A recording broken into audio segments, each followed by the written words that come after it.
A lot of us that come to the Lord first struggle with our identity. In fact, a lot of new believers don't even understand that you are a new creation according to the Bible, and you have a new identity according to the Bible. We go through life with all this junk. We deal with all these things that happen in life, all the traumas and the hurts, and the pains that we, endure. Nevertheless, growing up in a household, maybe your parents were, abusive with language or even physically abusive. And, when you went to school, maybe your teachers were, looking down on you and speaking, negativity over you. It's like the Bible says that there's power of life and death in the tongue.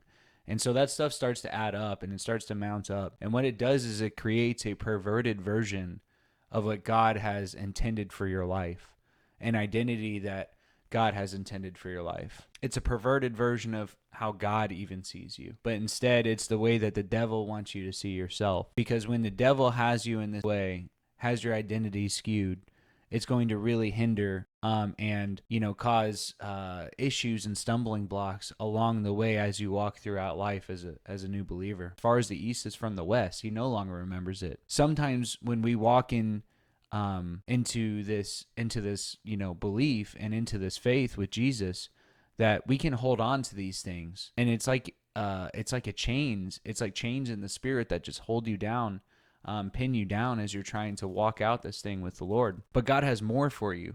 So we start with reckoning the old man dead, reckoning the past just be dead and gone. And instead, keeping our eyes fixated on Jesus and walking this thing out with him. And it's like, as we're walking down this road, the devil wants to come in and he wants to throw anything he can in our way to make us stumble, to block the path, to, make it harder and harder and harder. And one of the things that he wants to attack is your identity, because it's going to slow you down that much more. Like I said, it's like chains in the spirit that are just weighing you down and holding you back from walking out the fullness that God has for you. So start with reckoning the old man dead.